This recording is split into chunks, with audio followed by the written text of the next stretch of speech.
알트코인 불장의 꿈을 꾸게 만들었던 암호화폐 시장 구조법, 일명 클래리티 법안의 심사가 연기되면서 이틀 전 5% 넘게 급등했던 XRP가 상승분을 다시 돌려주고 있습니다. 일정의 일부는 이달 말에 다시 잡혔지만 지금 XRP가 내리는 이유는 일정이 문제가 아니었습니다. 지금 미국에서는 SEC와 상품선물거래위원회 CFTC가 암호화폐를 놓고 관할권 다툼을 벌이고 있습니다. 이 불확실성의 피해자는 결국 시장 참여자들인데요. 대표적으로 리플은 이 문제로 5년 넘게 SEC와 소송을 해야 했죠. 클래리티 법안의 핵심은 딱 두 가지입니다. 하나는 SEC와 CFTC의 관할권을 명확히 나누는 것이고요. 또 하나는 XRP, 솔라나, 도지코인 같은 주요 토큰들을 non-ancillary asset, 즉 비핵심 자산으로 정의해서 비트코인, 이더리움과 동일하게 다루겠다는 겁니다. 이게 허용되면 해당 토큰들은 SEC 규제에서 벗어나게 되고 ETF 승인 가능성도 확 높아지게 되는 겁니다. 그런데 왜 이 중요한 법안이 직전에서 무산됐느냐면요. 원래 15일엔 농업위원회, 16일엔 은행위원회에서 마크업, 그러니까 본회의 회부 전 논의 및 수정 절차가 예정돼 있었습니다. 하지만 1월 12일 갑자기 농업위원회 측에서 연기 발표가 나왔습니다. 초당적 지지를 확보할 시간이 더 필요하다는 말이었는데요. 정치권에서는 이걸 보통 표가 모자라다는 의미로 받아들입니다. 이어서 같은 날 민주당 상원의원들이 공식 항의 서한을 보냈는데요. 법안을 받은 지 이틀밖에 안 됐는데 검토할 시간이 부족하다는 이유였죠. 상황이 급변한 건 어제 1월 14일 밤입니다. 코인베이스가 법안 지지를 철회하면서 공식적으로 마크업 연기를 요청했는데요. 동시에 갤럭시 디지털이 법안의 독소 조항을 정면 비판했죠. 지금은 일정이 다시 조정된 상태입니다. 농업위원회는 1월 27일로 마크업을 미뤘지만 은행위원회는 아직 명확한 일정도 잡지 못하고 있습니다. 자, 그렇다면 왜 코인베이스가 등을 돌렸을까요? 먼저 스테이블 코인 보상 금지 조항이 가장 문제였습니다. 코인베이스는 USD 코인 예치 프로그램으로 수익을 올려왔는데 이 법안은 그걸 막습니다. 브라이언 암스트롱 코인베이스 CEO는 은행은 이자를 주는데 스테이블 코인 발행자가 못 주게 하는 건 불공정하다면서 강하게 반발했어요. 그리고 토큰화된 주식 발행을 못하게 한 것도 문제입니다. SEC가 주식 토큰화를 막을 수 있도록 하는 문구가 포함되어 있는데 이건 코인베이스에게는 미래 성장의 문이 닫히는 거죠. 여기에 정부 감시 권한의 확대도 문제가 됐습니다. 갤럭시 디지털이 공개한 내용에 따르면 재무부가 법원의 명령 없이 최대 30일간 거래를 동결할 수 있게 되고요. 디파이 웹사이트까지 고객 신원 확인, KYC라고 하죠. 그리고 자금 세탁 방지, AML 규제를 강제하는 조항이 포함되어 있는데요. 솔직히 디파이에 KYC를 적용하겠다는 건 탈중앙화 금융의 존재 이유 자체를 부정하는 거 아닐까요? 유니스왑이나 에이브 같은 디파이 프로토콜도 미국 사용자를 받으려면 신원 확인을 해야 하니까요. 반면 리플의 입장은 정반대입니다. 브래드 갈링하우스 리플 CEO는 명확성은 혼란보다 낫다면서 법안을 강하게 지지하고 있는데 왜 그럴까요? 이건 기업 구조 차이에서 나옵니다. 리플은 중앙화된 기업이고 이미 은행들과 협력 관계를 맺고 있습니다. 어느 정도의 규제는 오히려 시장 진입 장벽을 만들어줄 수 있는 요소죠. 특히 XRP가 비트코인, 이더리움과 법적으로 같은 지위를 얻게 되면 ETF 승인도 수월해지고 SEC 리스크에서도 해방됩니다. 반면 코인베이스는 디파이 생태계를 키워야 하는 입장이다 보니까 새로운 규제는 모두 부담이 됩니다. 결국 같은 법안을 두고 누구에겐 기회, 누구에겐 족쇄가 되는 구조입니다. 이미 규제 준수 체계를 갖춘 대형 기업일수록 유리하고 혁신 스타트업에게는 불리한 흐름이죠. 정치권의 대립도 만만치 않습니다. 공화당은 업계 로비가 아닌 투자자 보호 목적의 초당적 입법이라고 두 차례나 강조했는데요. 자꾸만 해명한다는 건 그만큼 비판이 많다는 얘기이기도 하잖아요. 자, 여기서 더 중요한 얘기 하기 전에 먼저 이 시간 XRP 추세부터 확인하겠습니다. XRP AI 시스템에서 매도 신호가 나오고 말았습니다. 바로 뻗어 올라가면 좋을 위치였는데 해외 XRP에서 2.17달러 저항이 너무 강했어요. 저와 우리 소통방 회원님들은 2.8% 수익 실현하고 즉시 물량 청산했습니다.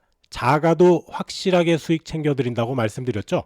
지금은 일단 나와야 할 때입니다. 그렇다고 우리가 또 노는 건 아니죠. 확보한 현금으로 오늘 아침에도 빗썸에서 제일 많이 오르고 있는 위드, 현재 77% 오르고 있는데요. 엄청나죠?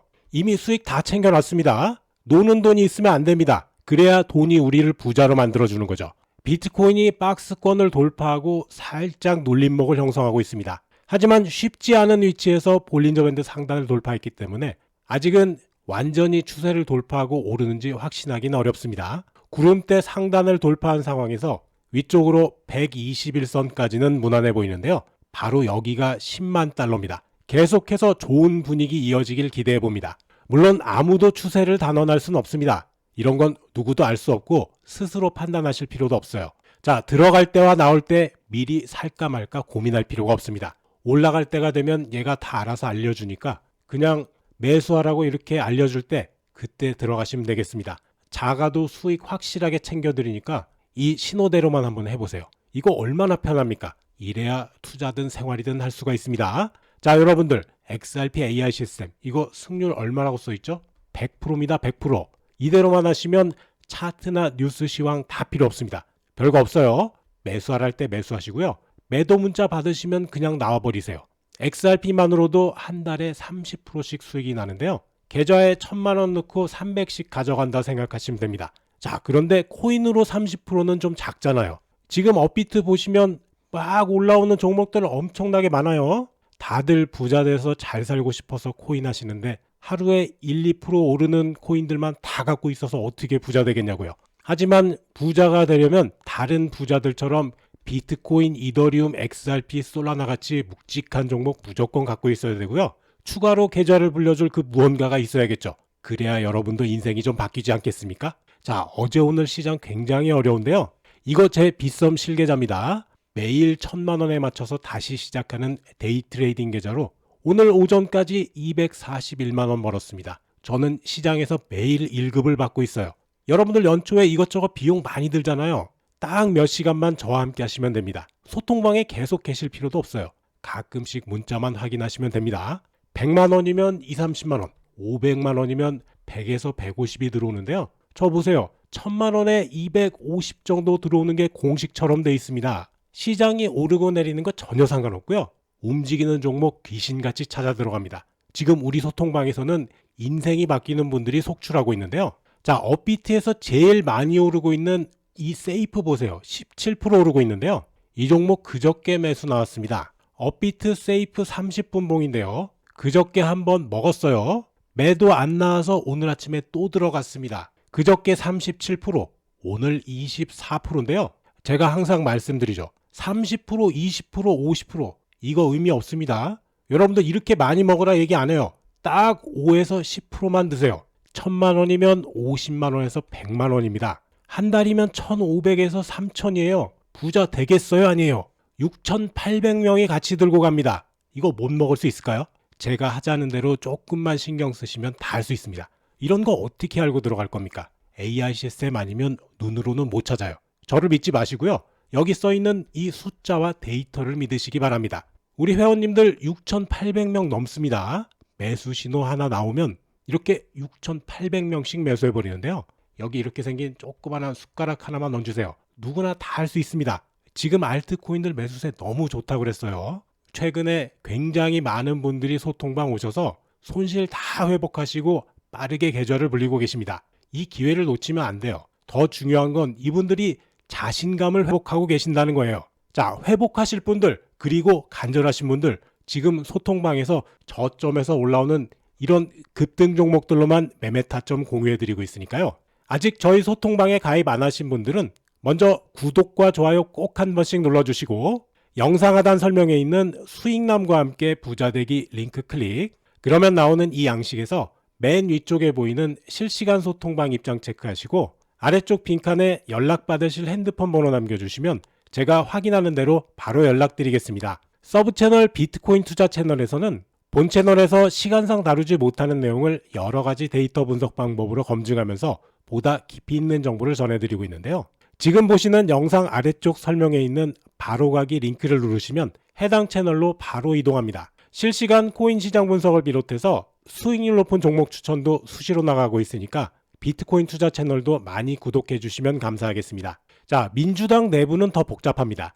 엘리자베스 워런 같은 강경파는 전면 반대지만 일부 의원들은 조건부로 찬성하는 입장입니다. 특히 트럼프 일가와 관련된 윤리 조항이 핵심 쟁점입니다. 트럼프 가족이 월드 리버티 파이낸셜 운영 중인 상황에서 민주당은 윤리장치 없이 찬성표를 줄 수 없다고 하고요.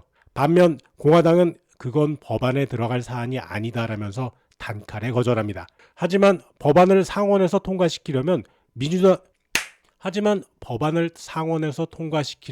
민주당의 표 최소 7표는 필요합니다. 이 윤리조항 문제가 협상의 최대 걸림돌이 되는 거죠. 백악관의 데이비드 삭스가 법안 통과가 가까워졌다. 업계는 의견 차이를 좁혀야 한다고 중재에 나서긴 했지만 실제로 큰 영향력을 발휘하긴 어려운 상황입니다. 법안 구조 자체도 간단치 않습니다. 미국 의회에서 CFTC는 농업위원회, SEC는 은행위원회가 관할합니다. 그래서 법안도 두 갈래로 나뉘죠. 농업위 쪽은 비증권 암호화폐를, 은행위 쪽은 증권형 토큰과 스테이블 코인을 주로 다루게 됩니다. 그런데 두 위원회 중에서 하나라도 늦어지면 전체 일정이 덩달아 밀리게 되겠죠. 지금은 은행위원회가 발목을 잡고 있는 셈인데요. 그럼 앞으로 어떻게 전개될까요? 저는 초기부터 이런 상황이라면 조항 수정에 시간이 걸려서 은행위 마크업이 3월에서 4월로 밀리고 통과는 올해 하반기로 넘어갈 가능성을 높게 보고 있는데요. XRP 보유자라면 단기적으로는 불확실성이 커졌지만 중장기적으로는 긍정적인 전망이 여전히 유효하다고 생각합니다. 특히 1월 말까지 뚜렷한 추가 뉴스가 없다면 가격 조정이 있을 수는 있는데요. 1월 27일 농업위원회 마크업과 2월 초 백악관 중재가 중요한 분기점이 될 겁니다. 자, 그렇다고 해도 법안이 통과만 되면 XRP는 비트코인, 이더리움과 동등한 지위를 얻게 되고 규제 리스크에서 완전하게 벗어나게 됩니다. 그렇다면 올해는 클래리티 법안이 XRP의 중요한 이슈가 되겠죠. 녹화된 영상이다 보니까 실시간으로 알려드리기는 어려운 부분이 있습니다. 테마 종목이 궁금하시거나 갖고 계신 종목들 언제 어떻게 대응해야 할지 잘 모르시겠다면 제가 거의 소통방에 연결되어 있으니까요. 들어오셔서 1대1로 물어보시면 되겠습니다. 영상 준비하고 녹음하는 시간 아니라면 웬만하면 답변 드립니다. 지금 위드가 78%까지 오르고 있는데요. 잘하면 더블 찍겠습니다. 나오는 시점은 소통방에서 공유하도록 하겠습니다. 아직 저희 소통방에 가입 안 하신 분들은 영상 하단에 수익남과 함께 부자되기 링크가 있습니다. 링크 누르면 나오는 이 양식에서 맨 위쪽에 보이는 실시간 소통방 입장 체크하시고 아래쪽 빈칸에 연락받으실 핸드폰 번호 남겨주시면 제가 확인하는 대로 바로 연락드리겠습니다. 오늘 영상은 여기까지입니다. 시청해주셔서 감사하고요. 제 영상이 도움되셨다면 구독, 좋아요, 영상 알림 설정 꾹 눌러주세요. 여러분과 평생 함께 하겠습니다.